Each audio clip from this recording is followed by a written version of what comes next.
We left off yesterday with the Plymouth colony almost at the edge of going extinct. It was the winter of 1620, 1621, and people were dying of malnutrition, starvation, and the cold. Here we pick up the story in William Bradford's words. All this while, the Indians came skulking about them, and would sometimes show themselves aloof off. But when any approached near them, they would run away. And once they stole away their tools where they had been at work and were gone to dinner. I have a feeling dinner was probably a very loose way of speaking. There wasn't much dinner to be had. But about the 16th of March, a certain Indian came boldly amongst them, and spoke to them in broken English, which they could well understand, but marveled at it.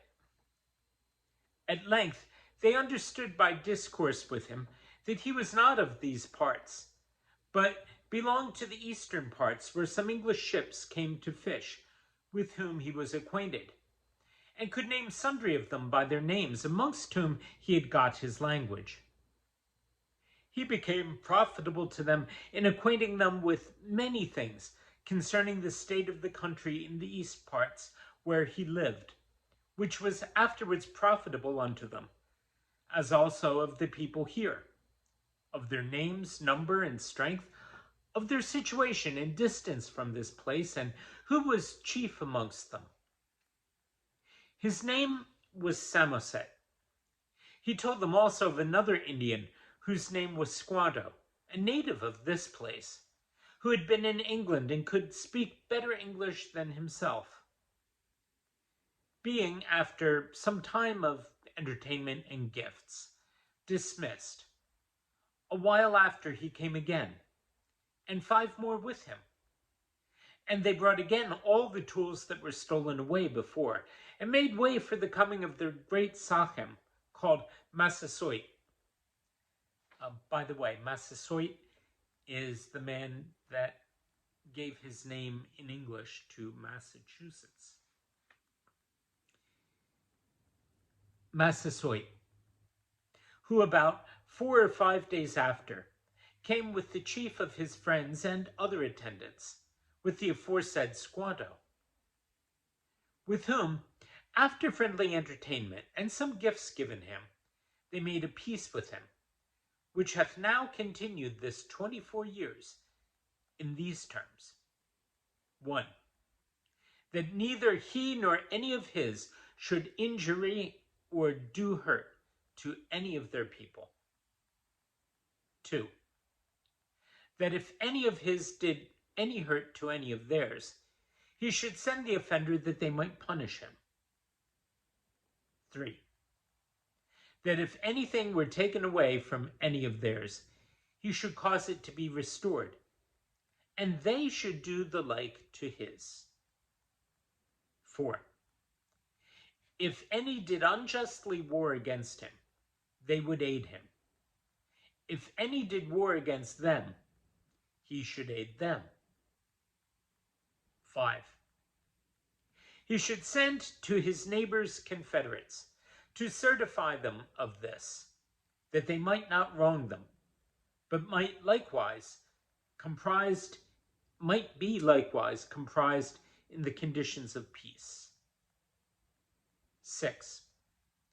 That when their men came to them, they should leave their bows and arrows behind them.